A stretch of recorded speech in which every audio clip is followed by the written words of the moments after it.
जी की गीता है ना, अड़गड़ानंद जी महाराज हैं ये, उन्होंने अपने ढंग से इसका अर्थ किया है। जबकि ये देखो इसमें लिखा है युक्ताहार विहारस्य, इसकी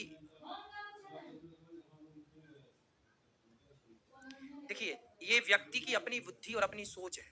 गीता में एक मिनट समझ लो इसको ना।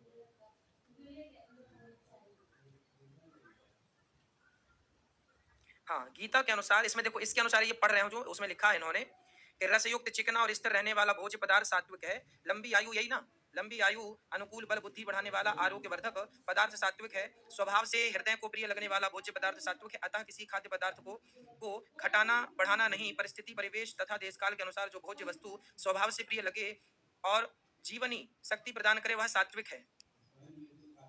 अच्छा, इसमें ऊपर लिखा है दुम्बा चीनियों को मेंढक, तो दूसरी ओर ध्रुव जैसे ठंडे प्रदेशों में मांस बिना गुजारा नहीं है ना। रूस और मंगोलिया के आदिवासी खाद्य में घोड़े इस्तेमाल करते हैं। यूरोपवासी गाय तथा सुअर दोनों खाते हैं। फिर भी विद्या, बुद्धि, विकास तथा उन्नति में अमेरिका और यूरोपवासी प्रथम श्रेणी में गिने जा रहे हैं। ये इन्होंने बताया है कि वहां पे लोग खाते हैं, खाना चाहिए, ये इसमें नहीं लिखा। लिखा है इस वाले पेज में महाराज जी लिखा हुआ है। कहाँ, थोड़ा यहाँ जाइए,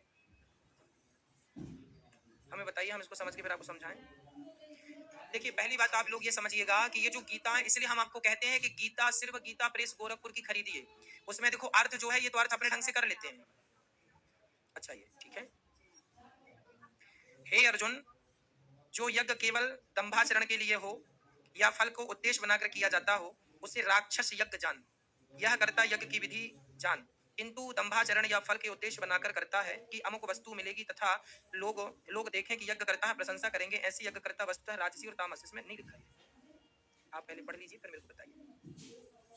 यदि देखो मैं आपको बता दूं महाराज यहाँ है प्याज राजसी और लहसुन तामसी है। अच्छा, कहाँ तामसी, ये लिखा तो तामसी है, तामसी है, इसमें लहसुन तामसी लिखा है। चलो मैं पूरा पढ़ लेता हूँ। योगेश्वर कृष्ण के अनुसार स्वभाव से हृदय को प्रिय लगने वाला बल, आरोग्य, बुद्धि और वायु बढ़ाने वाला भोज्य पदार्थ ही सात्विक है। जो भोज्य पदार्थ सात्विक है वह सात्विक मनुष्य को प्रिय होता है। इससे स्पष्ट हो जाता है कि कोई भी खाद्य वस्तु सात्विक, राजसी अथवा तामसी नहीं होती, उसका प्रयोग सात्विकी, राजसी तथा तामसी हुआ करता है। ना दूध सात्विक है, ना प्याज राजसी है और ना लहसुन तामसी है। ये इनका अपना मत है जी, ये इनका अपना मत है। क्योंकि महाराज जी हम लोग प्याज लहसुन नहीं खाते हैं शुरू से ही हमरा। हाँ। क्योंकि रिलेशन वाले सब बोलते हैं ना कि ग्रंथ में खुद लिखा हुआ है, ना जी, ना जी, मना करते हो नहीं खाना चाहिए। अब गीता देना, इसीलिए महाराज जी ना बोले कि अपने गुरु जी से पूछ के ना हम लोग सुनेंगे प्रश्नोत्तरी में। गीता वहां देना, वो रखी है, इसीलिए महाराज जी आपके मुझसे ही हम लोग। अब मैं आपको देखो ये गीता का, ये गीता के 17वें अध्याय का 8वां श्लोक है। क्यों? ये देखो ये भगवत गीता है, मैं इसका 17वां अध्याय खोल रहा हूँ और इसका श्लोक की व्याख्या आपको करता हूँ। ठीक है,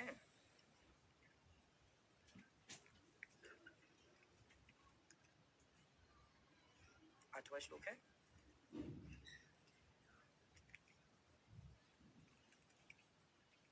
ये देखिए,